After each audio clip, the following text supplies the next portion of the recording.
Hi guys, so I thought I would make another origami style video. This time I'm going to show you how to do sleeping bats. I have already done hanging bats on this channel, which I will link down in the description below if you're interested in seeing some like flying bats. But if you'd like to know how to do little sleepy bats, this is an awesome design and it comes out with really cute looking bats. Again, I'm going to be using this same paper. I got this paper from TK Maxx for £5 in the sale, and it's just loads of different designs with white on the back. These hanging bats look awesome if you do them with little black square paper, but for the ease of showing you, I'm going to be using this bright coloured paper today just because you can see the folds a little bit easier. So to begin with, I'm going to choose some paper. I think I'm going to go for this one today because I quite like the red tones to it. And I'm going to use this big block of paper as a sort of resting thing because you do need something sort of solid to work on. Again, if you're doing patterns, you're going to need to think about which way round you're going to want your paper if your pattern is one of those patterns that needs to be a certain way round, but pretty much all the patterns in this collection anyway work either way round, so it doesn't matter too much. So you're going to need to start with your white edge up so that the bit you want showing the most of is on this side. So you need to start by folding these two corners over to the top two corners to make a rectangle. With these designs, it's always really helpful if you push really hard on the creases, just because it makes things a lot easier down the line. Then you need to open it back up so you've still got the white on the top, and then take the same edges but fold it to the central fold. This is kind of like how you'd make a leaflet back when you're at school, so that it sort of opens at the front, almost like two doors.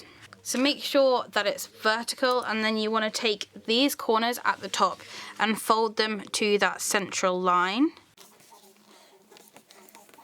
And then do exactly the same as on the other side. I don't know about you, but this is also how I start doing my paper aeroplanes, so it's pretty easy to remember. Now this is where it gets a little bit complicated. You need to open this flap back up and you're going to sort of fold it in on itself. So you want to end up with this point here flat against the line in the middle. I find the easiest way to do it is to come from the top and smooth this bit down, and then you kind of naturally end up with kind of bulgy bit, and if you just push it in very slowly, you'll end up with a very clean little fold like this, so it sort of sticks up as such. I usually fold this forward and backwards a few times just to make sure that the crease is there, and also along this bit as well. Now you just need to repeat this step again on the other side, so you unfold this bit, smooth that bit down, and then bring your fingers together so that it ends up at a point. Again, folding it forward and backwards to make sure you've got a really kind of clear and defined folding line. The paper should now sort of be an arrow, and you should have these two little flaps here. So now you need to turn it over so that these flaps are on the underneath side, and you want to bring this point here all the way down, making sure that it's in line with that middle crease that we made earlier.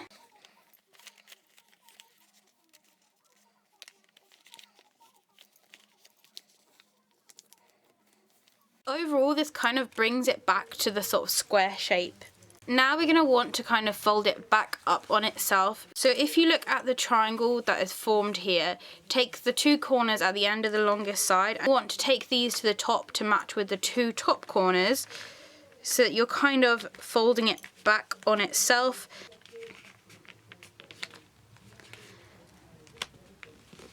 And you'll end up with a kind of house shape. Now when you unfold this, you should end up with this sort of very long rectangular folded band in the middle. Now you need to take the point at the top, but making sure that the flaps are left free, and you need to take it to the top of this band that we made and fold it down. So again, you're making a perfect square here at the top. Now this bit may seem a bit shocking, but you're just going to want to carefully undo everything that you just did. So effectively you're back to square one. So now you'll see that there's loads of different creases and folds all over it, and we're going to be working with these to make a bat. So here you can see that there is a sort of rectangle out of folds, and at the moment it's kind of facing the wrong way. So carefully, if you just pinch this fold here and the ones along the sides, just to make sure that they've got a good lot of definition. And once you've got this rectangle, you're going to use these two lines to work from, and you're going to fold them in.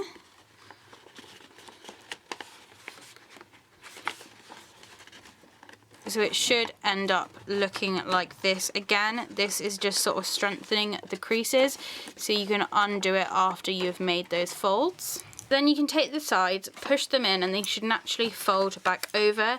And because we just made those previous folds, you should end up with a triangle naturally forming at the top. And then you can fold this little flap up just to kind of neaten it all up a little bit. So once that step is finished, turn this over and it should look like this on the back. When you open it up, this little tab is a little bit haywire, so just make sure that it's pushed down nicely before you continue with the next steps. So now you need to turn this sideways, and taking this edge here, you want to line it with the edge at the end. If you start at this end rather than the pointy end, it's a lot easier because you need to sort of fold along the line. And when you get to this end, just push it as far as it will go. It will end up sort of curving a bit so that you kind of start to get a 3D shape, but just make sure it's nice and pushed into the corner. And then you just need to repeat the exact same thing with the other side, remembering to start on the kind of square edge and going all the way across to the point at the end.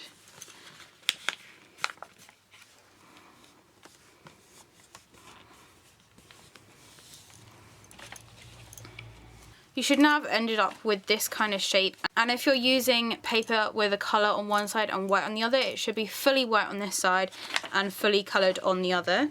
Now we need to flatten these ears down. Now this bit is kind of fiddly. You need to put your finger in behind and push it down into a point, and then you should be able to make a fold from the corner to the top of the ear.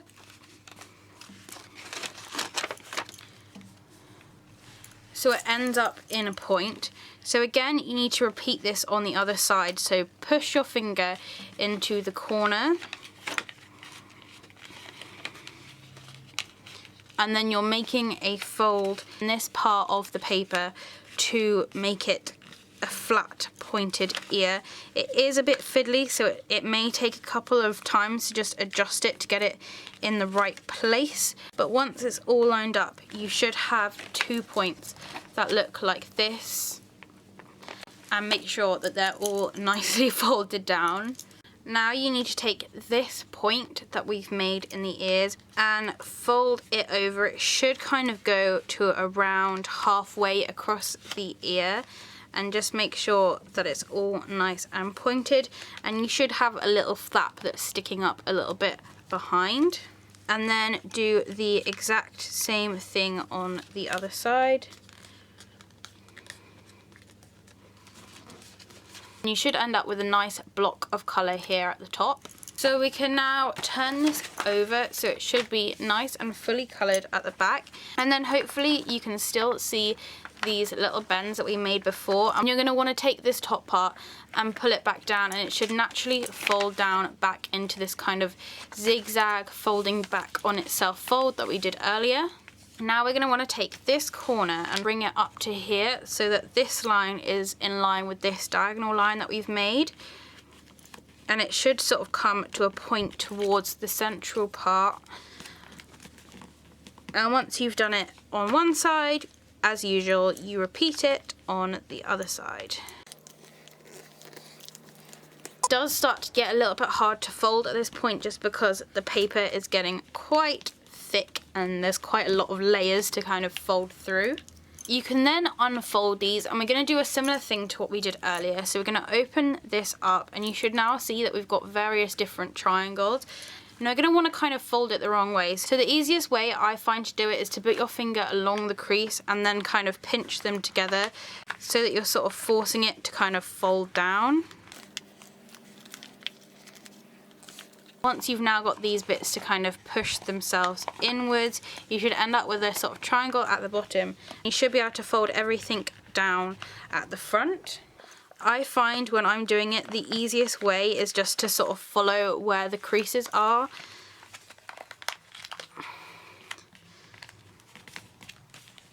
And then once it's all folded, it should look like this. Now when you look at it from underneath, it should look like this. So these bits which were originally pointing outwards should now be kind of going in, and it should all kind of naturally fold down like that. This bit is one of the most fiddly parts, so I just say make sure all your creases are nice and strong. Now once you've done that, turn the whole thing over. The back should be mainly white. So now you want to take these corners and bring them to these flat bits here. Now it will kind of distort your bat a little bit, but once you've kind of pushed it all down, you should end up with a sort of white triangle at the top and then a coloured one at the bottom. And then repeat this on the other side. I said this does get increasingly difficult as the paper is getting thicker, and probably also because I'm not using proper origami paper. Now you're going to want to fold this bottom bit into a point. So take it from this point here and just see how far it reaches across. It will naturally end in the middle, and then repeat the same thing on the other side. It should hopefully all line up like that. Now you can open it back up again and fold this one back down, and you'll see that there is a natural sort of flap in there for this first coloured layer to stay down, but you want to take the layer on top and fold it so that it's still staying within the original triangle. It's just folding back on itself, and it will end up looking like that. Now once these creases are nice and strong, you can unfold it again and put it back to its original place, and you just want to do exactly the same thing with this side. So fold it back over to our original crease. You want the bottom flap to stay nice and flat against the back, and you're taking this natural flap and folding it over to meet the edge. Again, making sure that that crease is nice and strong. Once that's done, you can open it up and return it back to its original place. Now, when you turn this back over, you should have two little flaps that have appeared from our recent folding. I find this step a bit easier if you take the two corners and pull them a little bit, because you now want these two edges here to go back flat against the back of the bat. So if you just take your finger and push that one layer of paper back behind the bat and make sure the rest of it stays forward, on the back of the bat it should fold in like so. Then once those bits are folded in, if you just push the rest down and make sure it's not flying around in the air, it'll give it a lot more definition when you turn it around, and you'll see that the folds are then visible. Then turn it over again and take these corners here and bring them over, so only the slightest bit, but you fold them down pretty much as far as you can go, and then repeat the same thing on the other side. Then when you turn it around, you should have nice clean cut wings. Start by giving the ears a little bit more definition. Now we can use the folds that we made earlier, which are just here. If you push them open a little bit, there's a little kind of pocket here, and by sticking your finger in and just pushing those down a bit, it kind of gives it a bit more of a 3D look. Then the last part of this is just shaping the ears how you'd like them to look. So I like to just fold the top bits down to give it a little bit more of a kind of twisty, floppy ear look. But as I said, this is completely optional, and you can sort of fold them in a way that kind of gives your bat the kind of character that you'd like it to look. Then turn upside down and you have your little hanging bat. And totally optional, but I love to add a little bit of character to mine by adding eyes. So I think I'm just going to do some classic sleepy eyes on mine. And maybe a little heart nose. And there is my mummy bat. What I'm going to do now is I'm going to hunt down some smaller square paper, and I'm going to have a go at making a few little baby ones to go with this, and I'm going to stick this onto the wall.